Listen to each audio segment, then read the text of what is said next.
ধন ধান্য পুষ্প ভরা আমাদেরই বসুন্ধরা, তাহার মাঝে আছে দেশ এক, সকল দেশের সেরা। ও সে স্বপ্ন দিয়ে তৈরি সে দেশ, স্মৃতি দিয়ে ঘেরা। এমন দেশটি কোথাও খুঁজে পাবে না কো তুমি, সকল দেশের রানী সেজে আমার জন্মভূমি, সে যে আমার জন্মভূমি, সে যে আমার জন্মভূমি, সে যে আমার জন্মভূমি।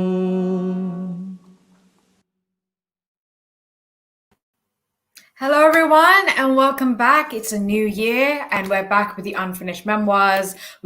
The team and I took a well-needed rest after the hard work that we did last year, but we're back with new content, new guests, and very, very exciting hour ahead for you. So for those who are new to this is the Unfinished Memoirs. It's a fortnightly program where we read passages of Sheikh Mujibur Rahman's unfinished memoirs. It's a rare and unprecedented document in Bangladeshi history. In the program, we host young talents, both British Bangladeshi, and today we have someone tuning in from Bangladesh itself in thought-provoking conversation about the content in a very creative space. It's a platform where young Bangladeshi talents are not only elevated, but also celebrated.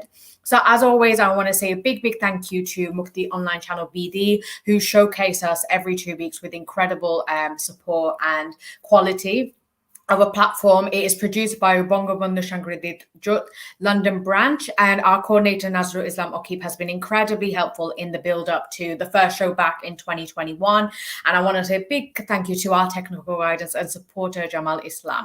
So do remember that we are streaming both on Facebook and YouTube, and please remember to like, share and comment as we go through the program, and please be willing to give your feedback and your encouragement to these young talents, as well as our senior guest who's coming in with her expert insight and knowledge. So I want to say a big thank you to my guest as I introduced him. So he is chiming in from Bangladesh, which is late right now, but I want to say a big thank you to Trujot Tamzid, who is an English medium student, as well as Inaya Ahmed, who is our British Bangladeshi guest, and as well as the solicitor of England and Wales, as well as an artistic director for Surbadan, which is Pia Menin. So first of all, I just want to say a big thank you to each and every one of my guests. You've been incredibly proactive in the build-up. This is obviously a very important episode because we're coming back in the new year after taking obviously a break. So I want to say a big thank you to everyone for being so proactive and engaged and enthusiastic about the program. So for those who have obviously seen our show before, and as well as for anyone new, I will let you know where we are in terms of the unfinished memoir. So we're progressing further into the book. Again, I've chosen passages of the unfinished memoir that really showcase Bongobondhuo's ongoing interest in social justice and a rebellion against oppressive forces. We're going into a lot more, heavier topics in the book, as obviously this is where he's advanced into quite a seniorish position in activism in Bangladesh. And both of our young talents will be reading passages from the book and having conversation. And then Pia's going to be coming in at the end with a more of a older perspective. But that's what the purpose of the show is to bring in younger and older elder talents together, and sort of bringing in the generations together. So we're going to start with Durjot Tamzid, who is chiming in from Bangladesh. Durjot, how are you? I'm fine. How about you? I'm good. Thank you so much for offering to be a guest. The first one, obviously, back in the new year. I want to say a big thank you for Thurjo has been incredibly enthusiastic, engaged from the very beginning.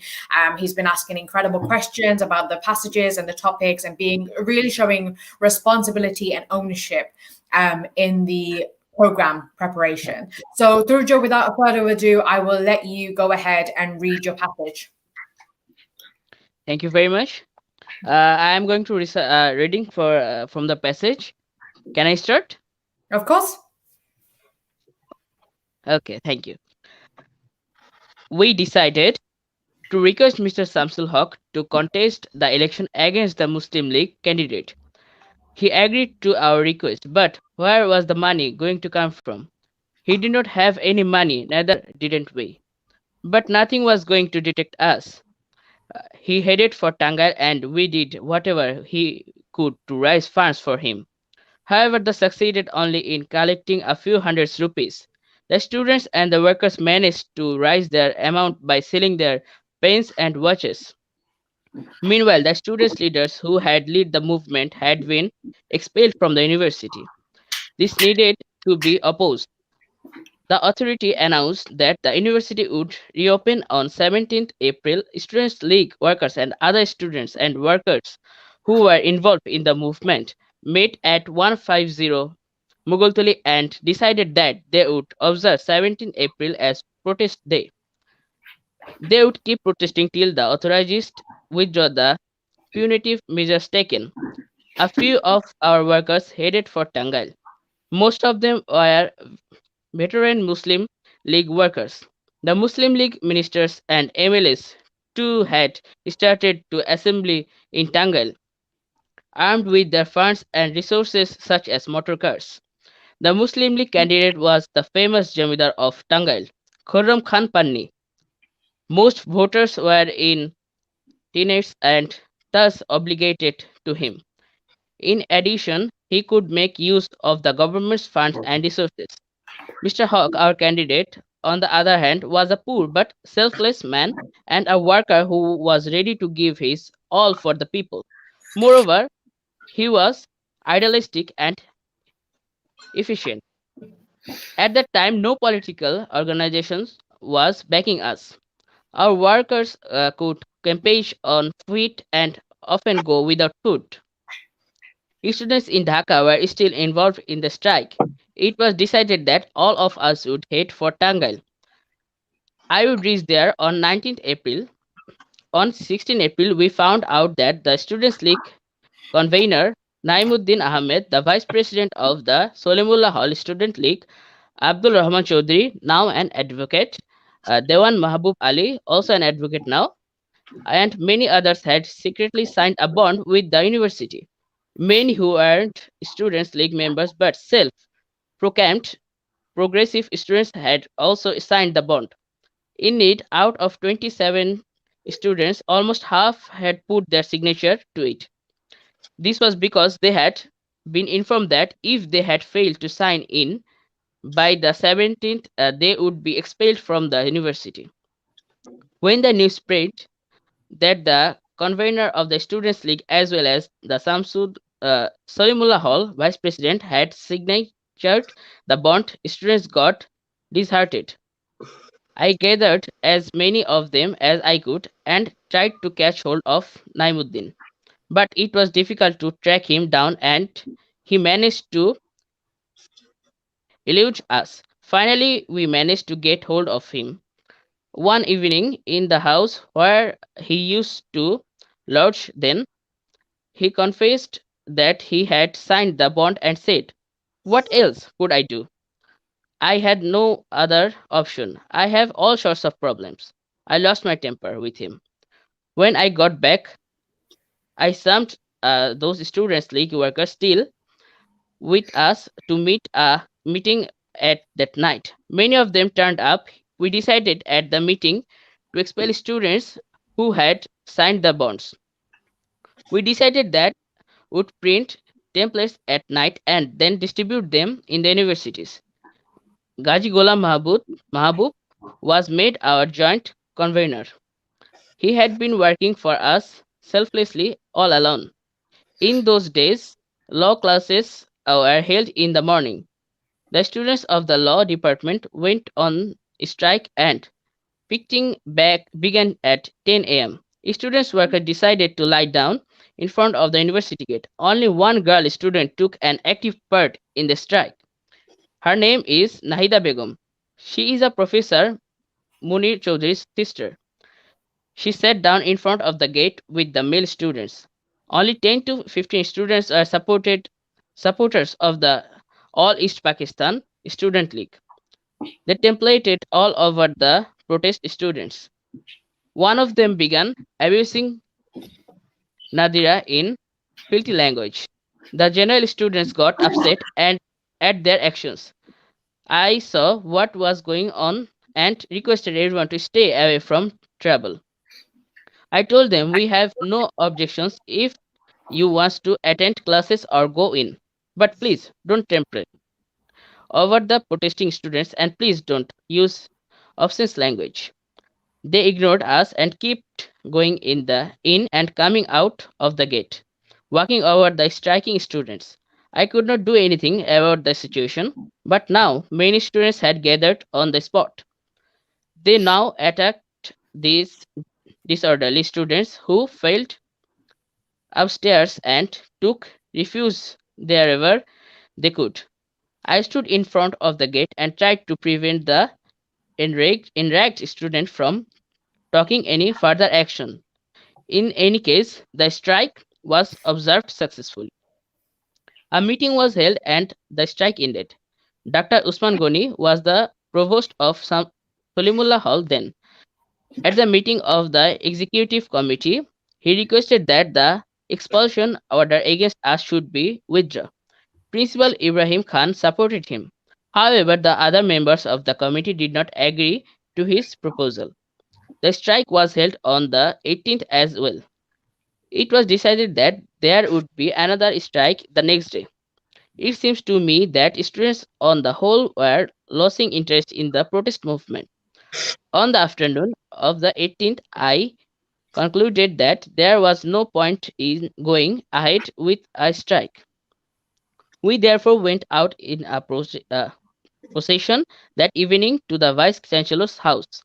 We told him we take our propositions here and won't budge from this place till the expulsion orders are withdrawn.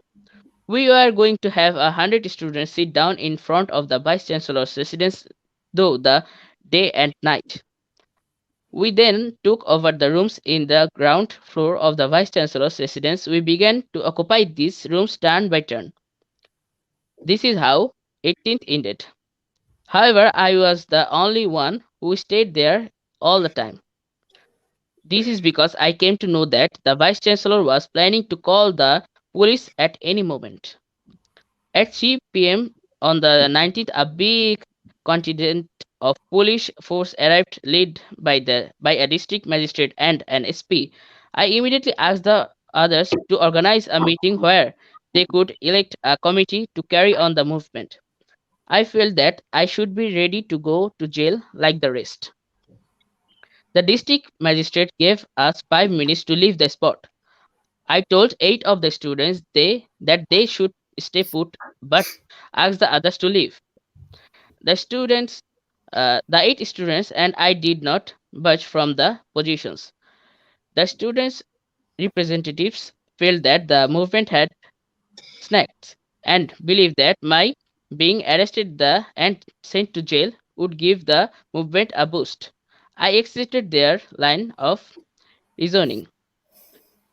When the 5 minutes deadline, the district magistrate ordered the police to arrest us. Tajuddin Ahmed, now General Secretary of the Awami League, was among those hauled up, and although he had been told not to counterest, he now did a smart thinking by pretending he was a press reporter. He took out a slip of paper and started noticing down the name of the students who had been arrested. This ruse worked, and he was let off. I winked at him. They took us in a van and brought us to the jail. From the next day, our protest movement gained momentum. A completely general strike was observed. Even those I had discussed, I have from counteresting arrest got themselves arrested in the next 3 days. Among them were Khalikus Nawaz Khan, Kaji Ghulam Mahmud, Aziz Ahmed, Oli Ahad, Abul Hassan, Abul Hasnat, Abul Barkot, KJ Mustafa, and Bahauddin Chowdhury. They were all front-ranking workers of our party. It was obvious that we would be unable to continue the movement without them. Classes resumed and we remained in jail. 30 to 55 of us had been arrested and were being held in Dhaka jail. We were in Ward 5, which was on the second floor. Some of us had been given the status of upper class prisoners, but others had been denied this privilege and had a more miserable time. For example, the food supplied to the latter group was not wholesome. Nevertheless, we decided that we would stick together and share whatever food was given to us. Those of us in jail belonged to two groups. Three were radicals and were called communists by the rest. None of three belonged to the Students' League. The rest of us did. We spent our time playing games. Barkot shared a room with me. At night, he used to sing. He was good at it. We had some books with us, and the jail library gave us access of some books more. Everyone would spend some time studying. Since all of us were still students, we are also quite naughty.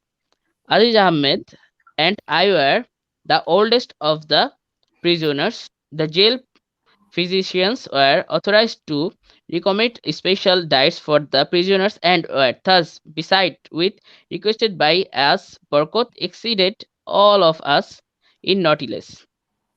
Every time a physician came to see us, he would cry out, "My leg hurts, please prescribe some eggs and milk for me." Everyone should laugh at his antics. We would also spend hours after hours discussing politicals. Only Bahauddin Chaudhry's parents lived in Dhaka. He was the youngest of all of us. I was very fond of him. Bahauddin's mother would send him lots of foods. He would share it with everyone. Still, when he went to sleep at night, the others would gang up and raid his food or hide it. Bahauddin would not rebuke them, but would tell me about his plight. I would shout at the others.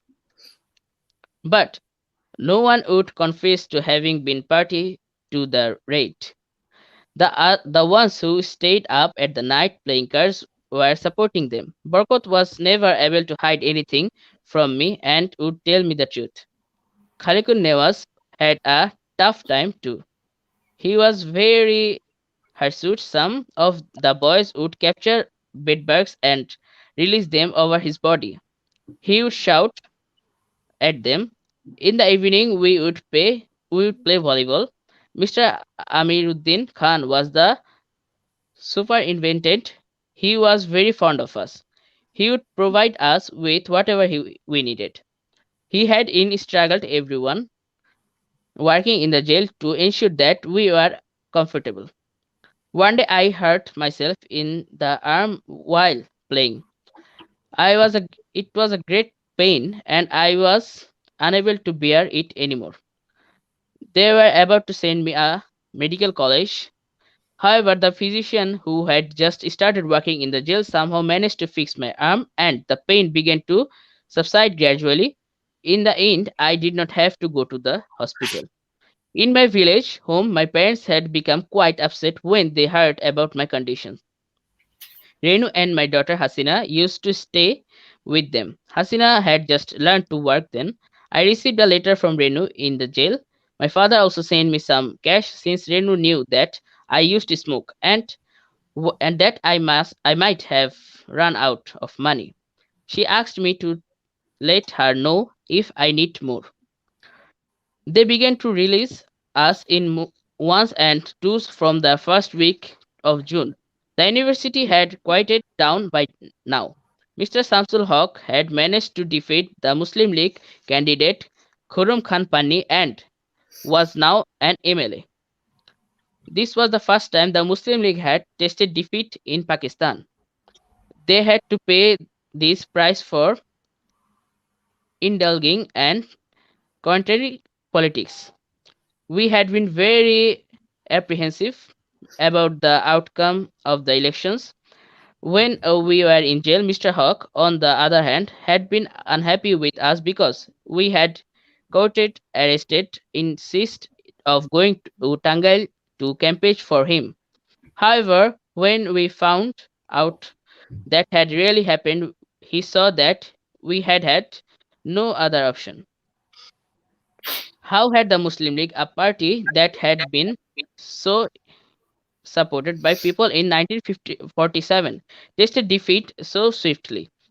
It could be put down in Qatari politics, rules of tyranny in effect, efficient administration, and absence of sound economic planning. The country continued to be ruled according to British politics, but people had expected the administration to run according to different principles in a free land. They had hoped that after the English left, they would not be exploited. They would truly get the opportunity to improve their a lot. Now their hopes are wild. People were getting frustrated. Unfortunately, our leaders weren't bored by the discontent being expressed by the masses. Jinnah's death had seen the birth of cliques and the beginning of the politics of conspiracy. Liaquat Ali Khan had now monopolized power. He could not tolerate anyone else. He used to talk about democracy, but he never practiced it. The people of East Bangla had loved and respected Jinnah. People had his name on their lips everywhere. When Liaquat Ali Khan became the prime minister, educated people expected that at the very least he would rule efficiently and follow the ideals of Jinnah, his guru. One wonders if things would have turned out differently if Mr. Jinnah had left behind a constitution. Whatever he did or had to say used to be accepted by the masses. Liaquat Ali Khan failed to wield it and that kind of power. When Jinnah was the Governor General, he made very good use of power vested in him. Khaja Sahib was too amiable and weak to be effective. He did not have much of personality. Liaquat Ali did not approve of the movement that we had launched. The leaders of his party in East Bengal had managed to mislead him about us. The Prime Minister of East Bengal, Nurul Amin, was too dependent on government officials and their reports. He began to believe the reports they had failed and act brutally on the basis of what he read in them. Even the defeat they suffered in the Tangal by election did not open their eyes or that of his clonics. The government's party declared no matter what has happened, Samsul Haq will not be allowed to sit in the Legislative Assembly. They filed a lawsuit against the election result. Then Samsul Haq came to Dhaka after having triumphed in the election. The people of the Dhaka and its students community gave him a grand reception. They brought out a huge procession headed by him and went around Dhaka celebrating his victory. We enjoyed the whole thing from the jail. On his return to Dhaka, the old Muslim League workers called a meeting of party workers in the cities to discuss their future course of actions.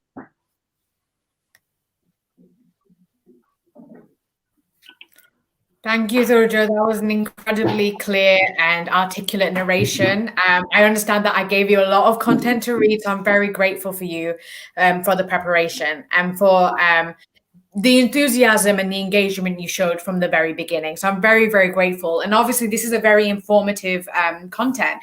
So in this paragraph, we really witness why collective activism is so important.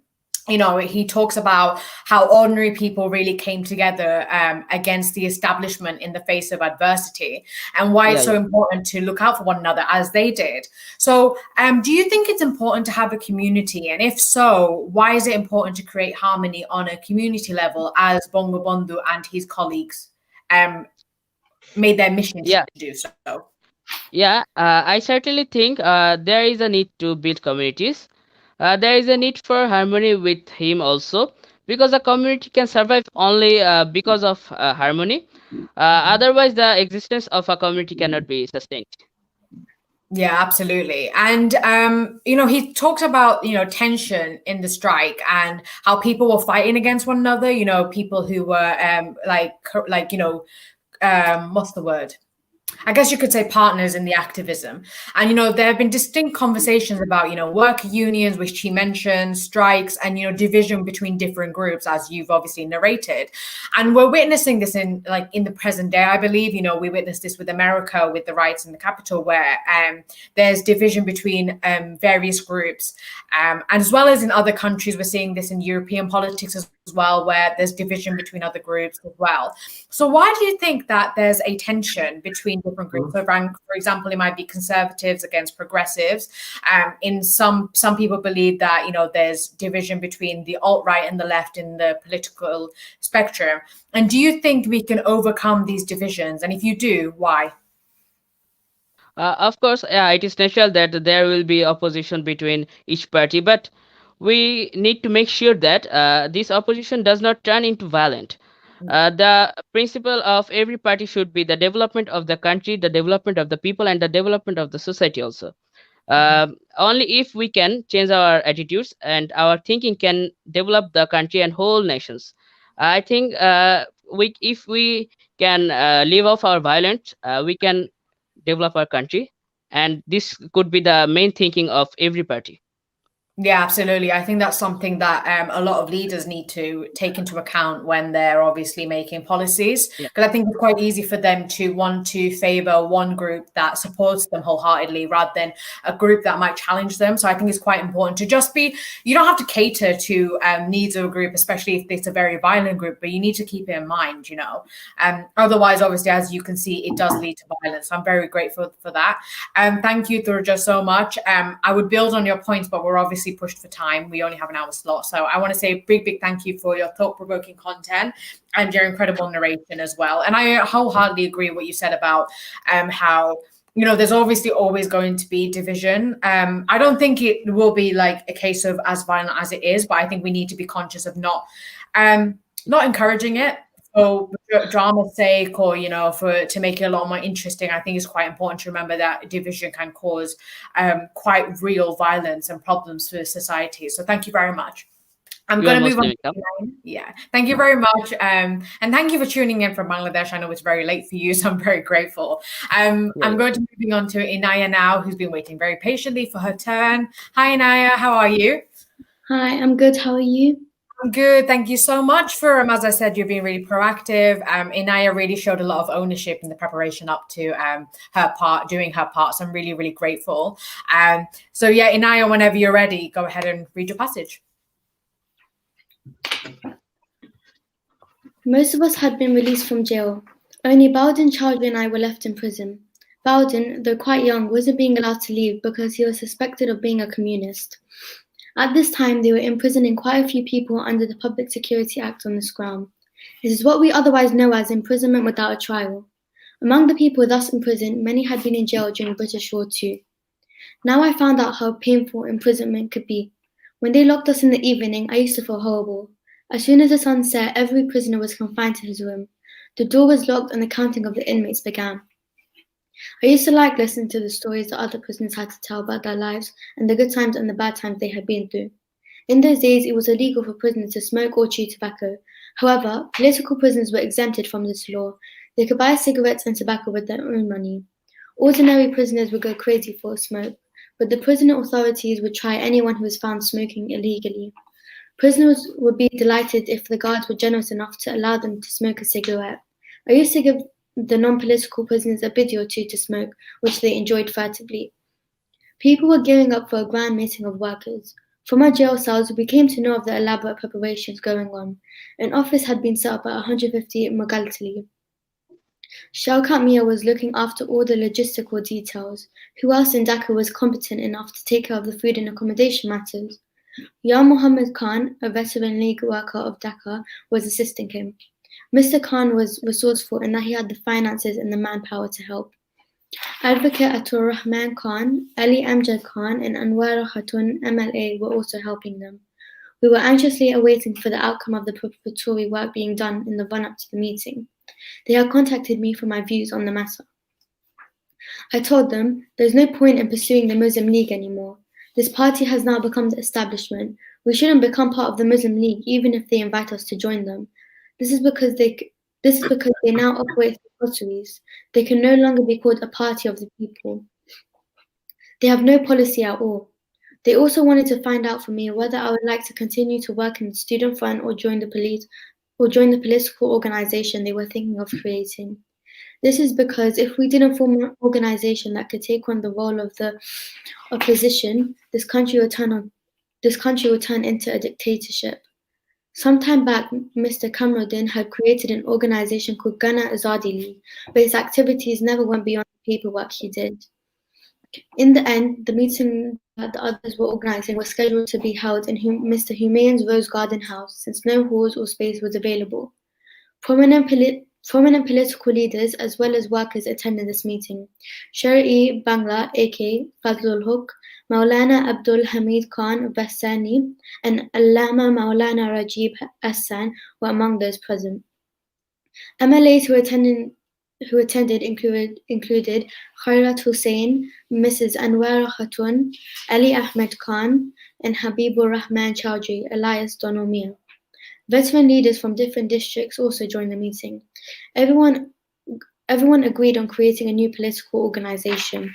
It was named East Pakistan Awami Muslim League. Maulana Abdul Hamid Khan Bahsani was made its president. Mr. Shamsul Haq its general secretary, and I joined the secretary. I read in papers that I was identified in reports as security prisoner. However, it was my view that since Pakistan had been achieved, there was no further reason to create a political organization tied to communal ideas. I was for a non-communal based party on a sound manifesto. In the end, I decided that the time had not yet come for such an organization. Perhaps those who had devised East Pakistan Awami Muslim League had created it after thinking over all the issues involved. A few days after the Awami Muslim League was formed, it was announced that Bawuddin and I would be released. My fellow workers must have heard of this announcement. When we left the jail gate, we saw a large crowd led by Maulana Bassani waiting to receive us. Bawuddin whispered to me, "Previously, no one would have bothered to greet me with a garland, but because I am accompanying you, I will at least get one garland as my share." I laughed and told him, "If no one has a garland to spare for you, I myself will deck you with one." When we went out, I saw that my father was waiting for me too. He had come all the way from our village home to greet me. I bowed down and touched my father's feet and did the same with Maulana Bassani.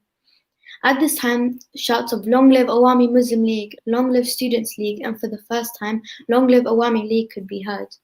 I greeted Mr. Shamsul Haq and said, "Mr. Haq, your victory is the victory of the people." He embraced me and said, "Let's start moving." Later, the Awami Muslim League came to be known as the Awami League. A few of the people were made vice presidents of the Awami League. They were Mr. Atur Rahman Khan, Abdus Salam Khan, Ali Ahmed Khan, and Ali Amjad Khan. There was someone else elected to this position, but I can't remember his name now. The first meeting of the working committee of the Awami League was held at 150 Mughal. Shari Bangla, aka Fazlul Haq, joined this meeting. A subcommittee to work on a constitution and another one to work out our future course of action were formed. We began working for the party in earnest. Shaukat Mia put up a huge signboard. He arranged for chairs, tables, and everything else that was needed. Before I had been released from jail, the Awami League had already held a public meeting at Armanatola Maidan. This was the first time Maulana Bassani gave a public speech in Dhaka. The people of Dhaka had heard Mr. Shamsul Haq before. Haq too was a good orator. The Muslim League had resorted to strong-arm tactics to prevent the Awami Muslim League from holding this meeting. Numerous people had gathered for the event, but just as it was to start, some hired goons damaged the microphone and smashed the stage that had been erected for the occasion. They beat up many of our workers too. Badshah Mia, who was notorious for his violent behavior, used to live in Babu Bazar at this time. He had a lot of followers who used to flex their muscles and lord it over to everyone else in these parts of Dhaka. He had been told that those who were working for the Awami League and organizing its meetings were out to destroy Pakistan. They should therefore be prevented from organizing any meetings in the area. He was paid 500 rupees to deploy his thugs to prevent us from holding the meeting. Bacha Mia came from a good family, but he had gone into the bad company and taken part in Hindu-Muslim riots. Quite a few lawsuits had been filed against him for his role in them. After he had disrupted the proceedings and left, Mr. Arifur Rahman Chowdhury, a long-time resident of the neighborhood, went to him and said, "Mr. Mia, you've managed to break up our meeting. However, we are going to reorganize and start again. First, listen to what we have to say before taking any further action. If you hear us saying anything contrary to Pakistan, then go ahead and disrupt it once again." Mr. Chowdhury was very soft-spoken. He had been active in politics since the time of the Khilafat movement of the 1920s. He had sacrificed everything that he had for the nation and was a descendant of the Barisul Ulania family of zamindars. Badshah Mia and his gang members began to listen to the speeches being delivered from a street corner.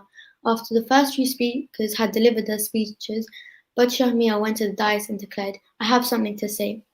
You have to let me speak." Who had the guts to oppose him? For all practical purposes, the whole of Armanatola Maiden was his fiefdom. Badshah Mia took the microphone and said, "Muslim League leaders have misled us about you all. They gave me 500 rupees to break up your meeting. I have that money in my pocket now. It will be a sin for me to accept their money. I'm going to tear up the money in front of your eyes." As he spoke, he took out a bundle of 5 rupee notes and threw it at the audience. The notes began to fly all over the meeting. Some of the people present picked up a few of the notes, while others tore them up. Badshah Mia went on to say, "From this day onwards, I've decided to join the Awami League. I challenge anyone to disrupt an Awami League meeting in Armanatola Maiden from now on." Members of the audience now garlanded Badshah Mia. Those present felt heartened by the incident. It was now obvious that the Muslim League had stooped to strong arm tactics and had even paid thugs to disrupt the Awami League proceedings. Indeed, they had no sense of shame and had been pursuing such tactics for a long time now. They continued to do so until we succeeded in forcing them to abandon such policies. They had made their minds that they wouldn't allow any sort of opposition to their rule. Why didn't they realize that they had lost support among the masses and should now take steps to regain their confidence? Why had they attempted to use repressive measures against the opposition and resort to force? I had just been released from jail, and my father travelled to Dhaka in order to take me to our village home. I told my father, "Please go home alone for now. I'll join you all in a week's time." However, I needed money and had to return home to get some. Moreover, I had a strong urge to see my aging mother and my wife and my daughter. I sent word to Faridpur's Mr. Salam that I would like to address a public meeting in Gopalganj and that he should be present there. A branch of the Awami Muslim League had been formed in Gopalganj. The old Muslim League Committee had now become transformed into the Awami Muslim League Committee. This was because the government of Pakistan had facilitated the formation of a subdivisional Muslim League organizing committee consisting of the people who were our opponents. Thank you.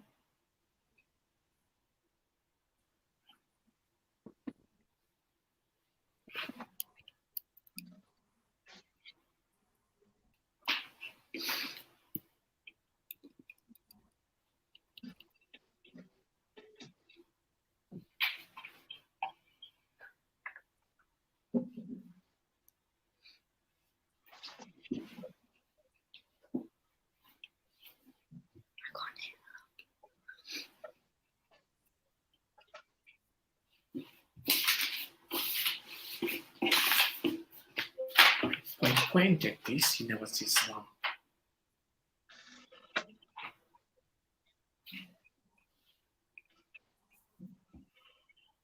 I think there's a technical difficulty. We can't hear you, Shajati.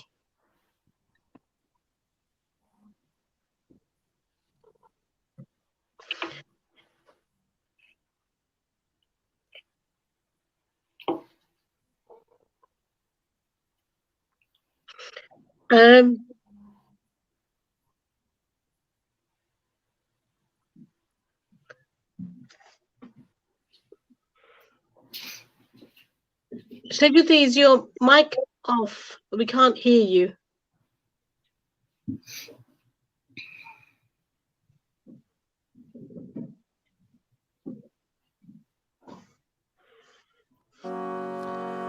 ধন ধান্য পুষ্প ভরা আমাদেরই বসুন্ধরা, তাহার মাঝে আছে দেশ এক, সকল দেশের সেরা।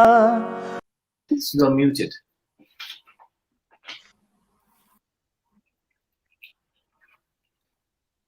Give me a second.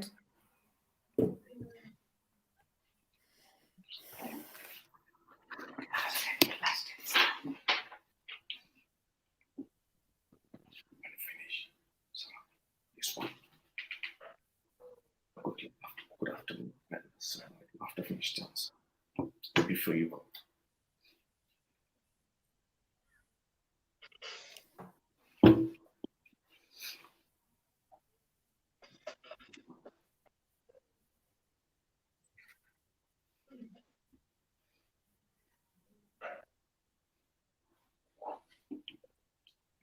Sorry, guys, about that. Thank you for being so patient. Can you hear me now? Yeah. Yeah. So, thank you to everyone for being so patient in that awkward 10 minutes of just plain silence. So, as I was saying, Inaya, this passage really talks about activism. But I thought it was important to discuss this because it's a very real aspect of the history of Bangladesh. Our history is enriched in people revolting against oppressive measures, and that's why the fight for liberation was born. And this is where we witness Bongobondhuo diverge from the traditional path in politics and forge a new path, really, in his career, resulting in a new political party being born. So, as the passage speaks about Bongobondhuo creating a new political party because he was dissatisfied with the current one, do you think it's important to follow your gut instinct when it comes to pursuing your dreams? And do you think it's beneficial or detrimental to a person's growth, and why? I think it's good to follow what you think is beneficial, as following something that you feel unsure about can result in you becoming unmotivated. And it can be beneficial to trust your gut in most cases.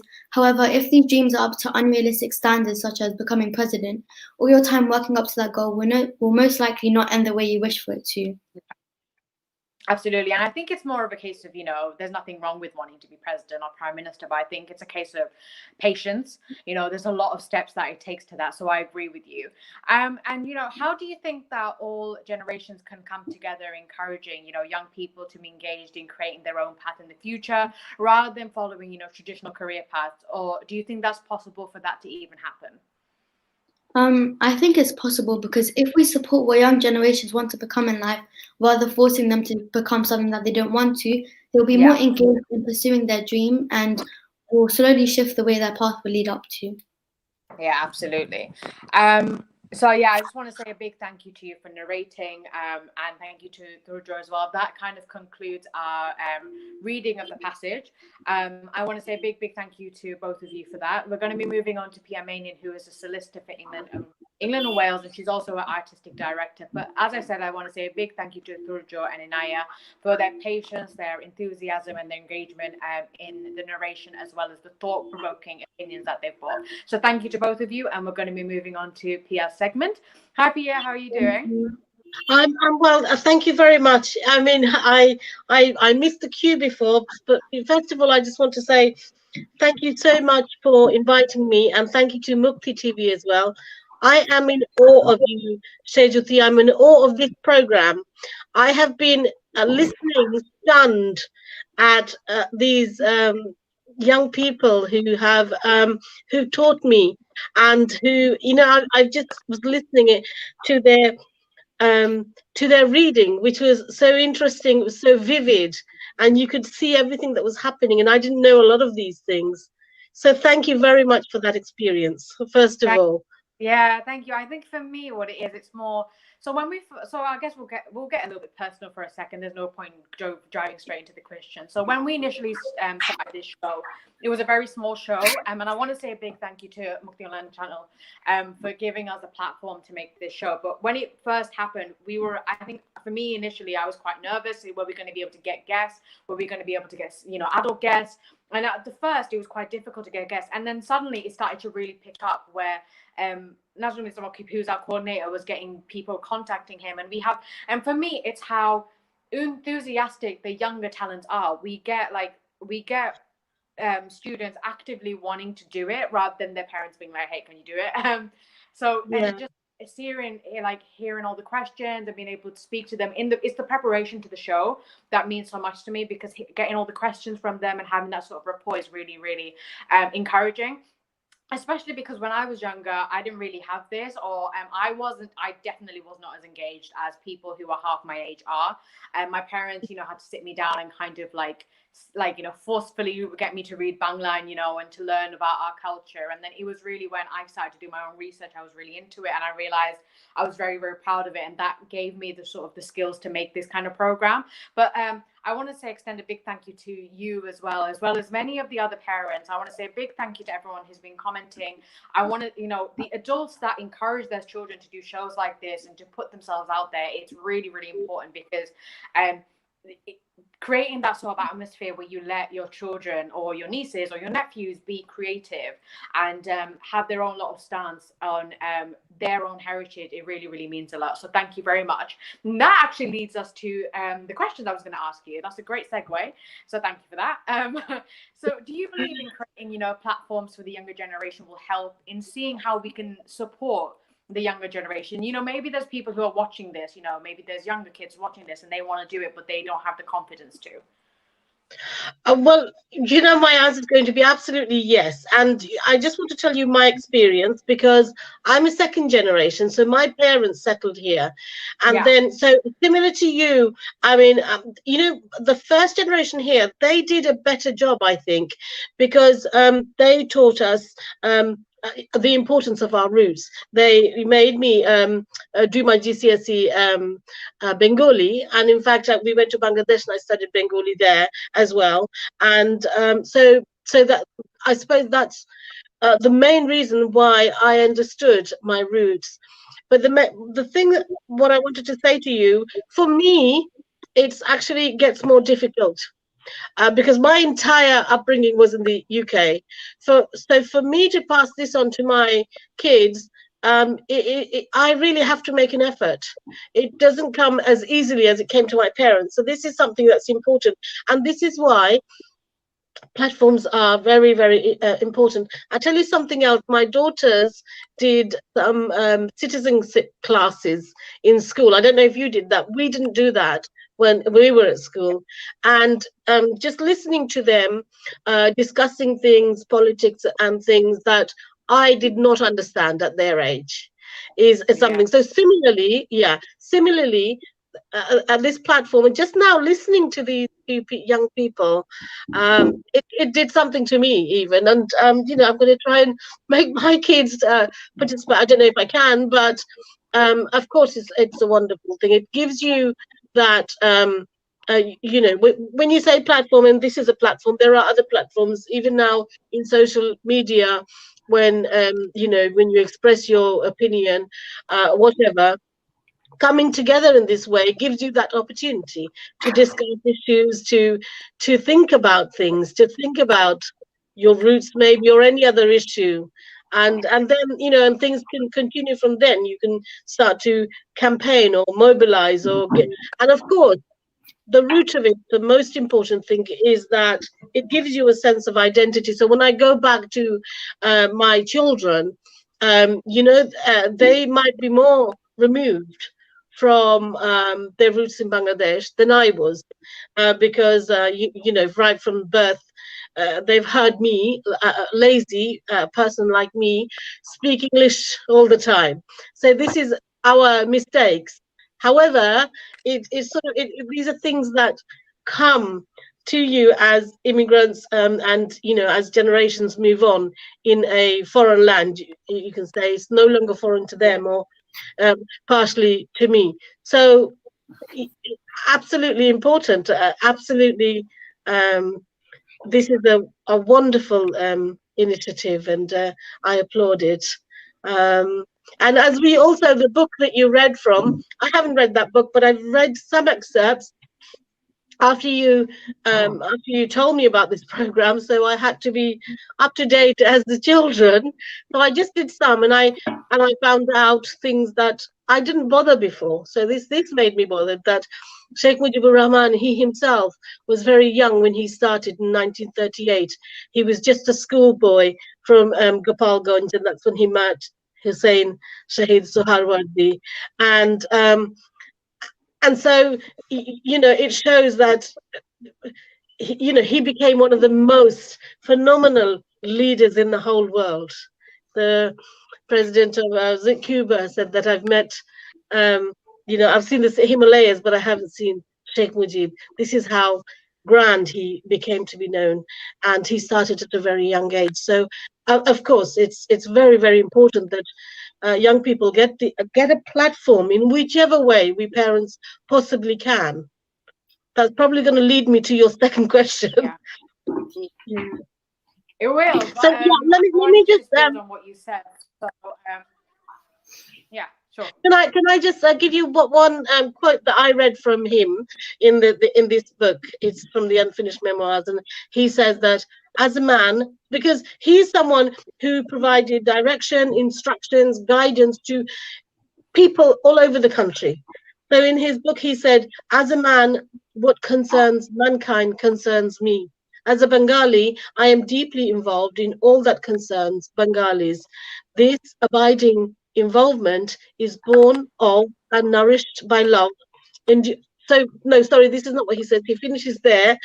No, he continues. He says, this abiding involvement is born of and nourished by love, enduring love, which gives meaning to my politics and to my very being. And this is very meaningful to me.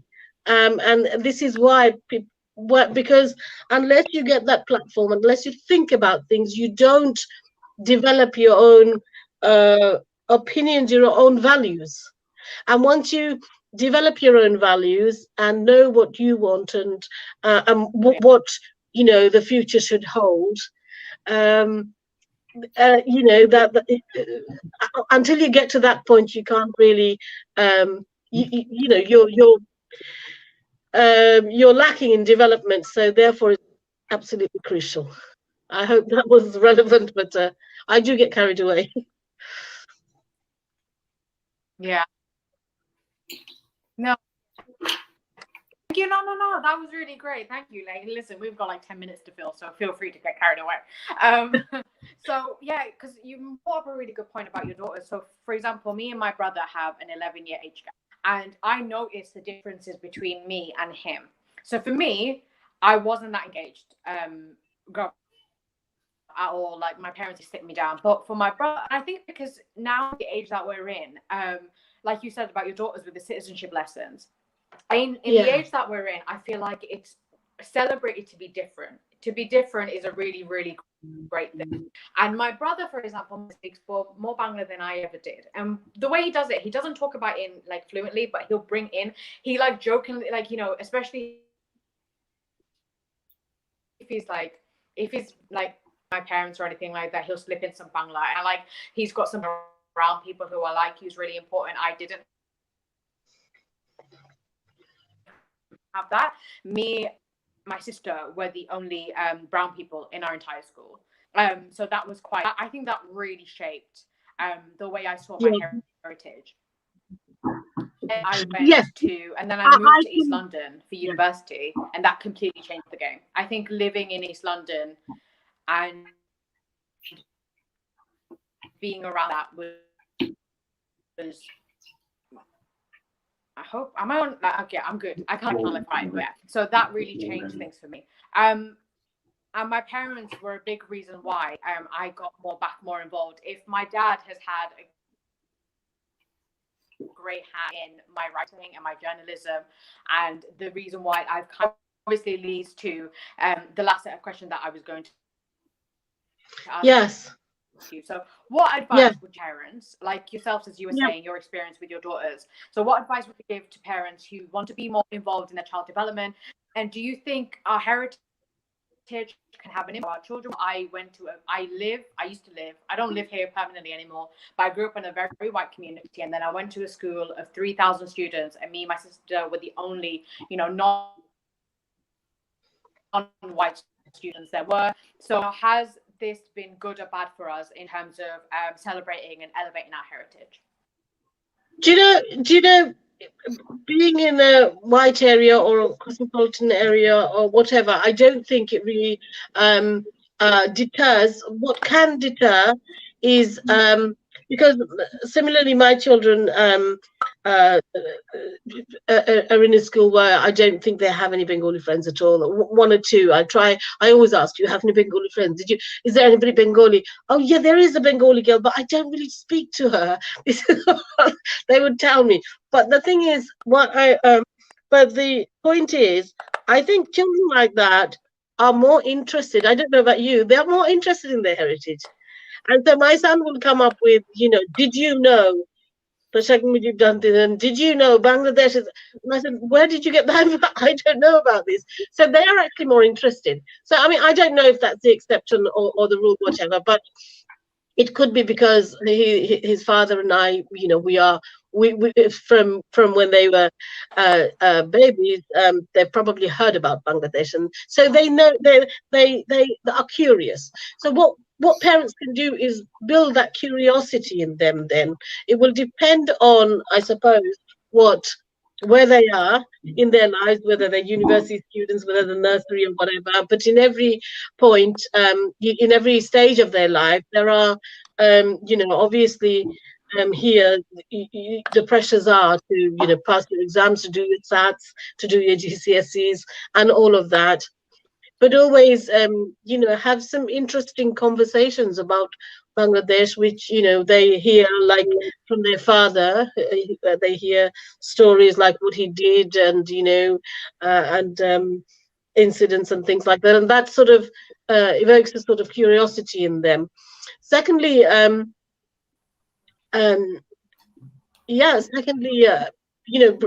get interesting books about Bangladesh or whatever.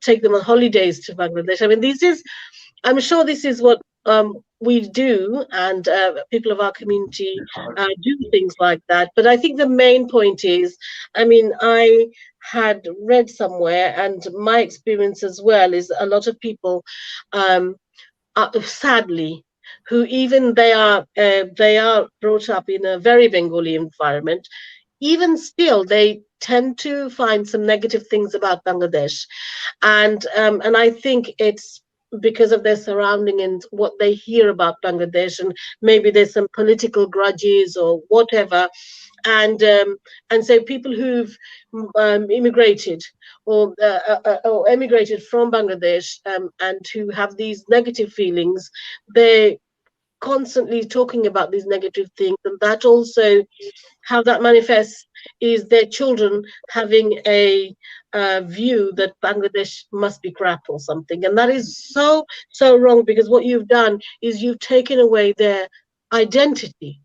You've taken away their roots, you've taken away their identity. And there was a program by Raghi Omar, a journalist like yourself, and he and one of the main things that he went searching for his identity, and he said that if you don't know about your roots and you don't know your identity, then there's a big hole in your life, and it does start to bug you. You do later on. I mean, you can, when you're young, you can have a great time with your friends, your English friends, or your Indian friends, or your Brazilian friends, whatever. But as you start getting older, and then you do start questioning, well, who am I? Where am I from? And, I don't understand my roots and my heritage. It produces this big emptiness gap in you. So it is absolutely I think it's a duty for parents to get children in touch with their roots. It doesn't have to be to the extent that you're doing it, but it's still something that has to be in every household. I don't know if that's answered. Yeah. So I'm talking about heritage. I mean, the reason why I do music, and I do music on a broader scale, like not just the Bengali music. I do the whole of the South Asian music and things like that is at the root of it. The main thing is about harmony, which you covered before, creating harmony in the community. Our community, must be said, that in the UK is a bit what's the word? They're in bits, because disjointed.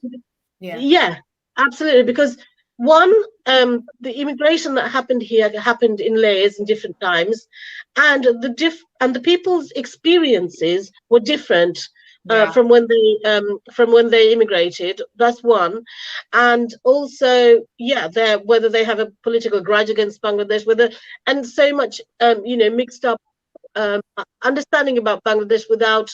I always tell. I have a huge network of lawyers and things like that. And they're very young lawyers, much younger than me, like you yourself. And I always tell them that you must do your research and find out about Bangladesh before you make these judgmental comments and research about how developing countries develop and what Bangladesh has been through and what has come through with before you make these judgments and things. So No, so just understanding about understanding about like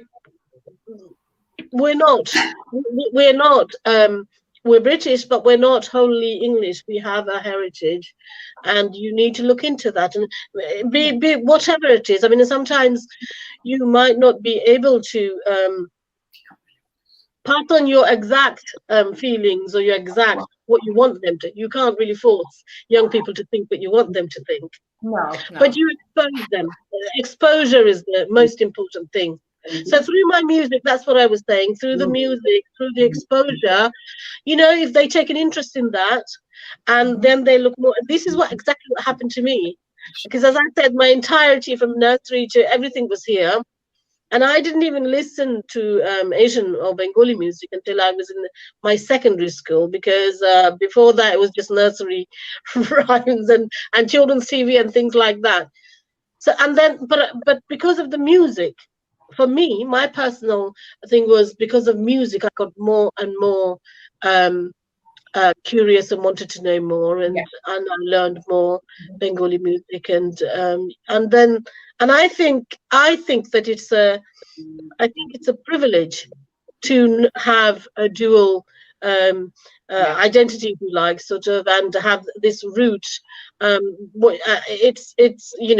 It's the pride, and I do feel sadness sometimes. I'll finish with that if my children don't understand all of that, then actually they will be deprived. That's how I feel. They will be deprived because it's a very rich legacy, a very rich cultural heritage. And so it's extremely, extremely essential that they have that in order to understand themselves. And of course, when they do, then they will also pass it on to their children. But unless they have that understanding, they're lost. Exactly. Yeah, absolutely. I really agree. Because to go ahead if you want to finish your point. No. What more can I say? It was absolutely brilliant what I heard and reading from this book. Can I get this book online or something? I think I'm going to get it for my children. Yeah, I send them the Kindle version. So it's called The Unfinished Memoirs. So for those who don't know, it's actually, so The Unfinished Memoirs is an English translation of whatever the Bangla version is. But what was really interesting is we had someone on and he said that the English version is actually, when you translate it, it's actually not completely different, and that as in the meaning's gone, but there's things in it that come up that a lot. So when you translate into English, you realize that his book is actually very politically centered. But as you said, so I want to just finish on this point, as you said about how it depends on like what family a British Bangladeshi kid is born into. So you could be born into a family that isn't as quite, lax and quite laid back about their heritage, or you can be born into a family that's very much like we're Bangla and, like Bangla Natoks and all that. And it really, I think it's more the approach that you take. So for because I know a lot of parents are watching a lot of adults are watching. So I want to say a big thank you to everyone who's tuning in. So if there's any adults watching that want to know how to do this with the children, I'll just give you our approach. So with this platform, we really wanted to give the power to the younger talents. So when I ask them questions, I've had I call them our young talents. They asked me in the past, or do you want to know my answer before the show? And I say no, because I don't want them to feel like they have to answer a certain way. They can come on here being like, look, constructively criticize maybe the establishment in Bangladesh. I'm going to completely accept that because that's their opinion. I'm not going to reject it. I'm not going to, censor what they say. So for Turjo, he has a very different experience because he's in Bangladesh right now. He might have a very different experience to Inaya, but they're both experiences and their opinions are valid. And that's what I wanted to do. So I think it's, if you come from a place of giving them some power and some ownership and responsibility in how they want to approach it, then I think that's where the enthusiasm is going to grow, rather than, making them think that they have to think a certain way or they can't question this. I think they should, I think there's nothing wrong with questioning things, but I think you're right. I think we need to manage people's expectations and this idea that non-Western countries are backwards and they're, barbaric, when it's not true. Because I've seen that a lot with people who are maybe from Nigeria or Ghana or places like that, where in the past, when I was younger, you were told that African countries were barren desert lands, and they're not. There are a lot of countries in Africa that are, excelling. They're rich. Nigeria is like party central for people, so it's the same thing. So I think it's really important to manage expectations rather than making people sort of believe this very colonization kind of point of view that the Western countries are like this and non-Western countries are like that. And I agree with you where you said it's a privilege to have dual citizenship or a dual heritage. And that's why I said to some of our young writers, being British Bangladeshi, obviously this doesn't apply to Turjo, but he knows English really well, so he can kind of relate.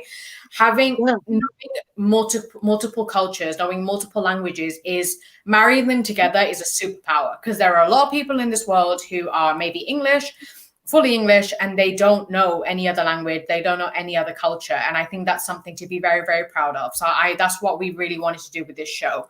We really wanted to give everyone a space where they can feel whatever pride that they do in their heritage, and they can go forth and excel in music, poetry, writing. I mean, the reason why I do journalism, because I've been passionate about politics and human rights from a very young age, which is why it suits me that I do that when it comes to Bangladesh, because I love my home country, and I'm very passionate about the politics over there and the human rights and legal issues over there as well. So really it's about letting them have that creativity and space to find their niche and then sort of grow from there. So I just so I completely agree, Priya, with your insights that you gave. Thank you for your extensive knowledge as well on it, and bringing in sort of your perspective as a solicitor as well. That's really interesting. I actually have a law degree and I study law, so obviously, it's really interesting for me to hear your perspective on that as well. Yeah. So we're obviously running over time, so I'm going to just cut it off now before we go on, because this show has gone on for like an hour and a half before. We don't want that to happen. So I just want to say a big, big thank you again to my guests, Turjo Tamsi, Inaya Ahmed, and Pia Nainin, who have been incredible. Thank you so much for bringing the quality that you have, and the excellent quality of reading, excellent quality of discussion and opinion for the first show of 2021. I want to say a big thank you to everyone who's been commenting, liking, and sharing on Facebook and YouTube. It's gone quiet now, but I'm very grateful for everyone who is encouraging Inaya and Turjo during their reading, as well as a big thank you to Mukti Online Channel BD, who always come through with showcasing this show. It was produced by Bongobondhuo Sangskritik Jote London branch, who have been incredible.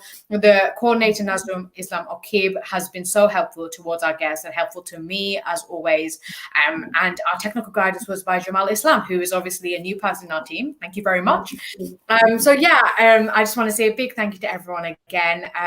This was really a lot of fun. I like sitting back and hearing your opinion. So a great big thank you to everyone. We hope to have you back very, very soon. Please do keep in touch. And that's it for today. Have an incredible Sunday, and we wish you all the best. And from everyone here, a great big Happy New Year. Thank you very much. Thank you. Thank you. Bye-bye.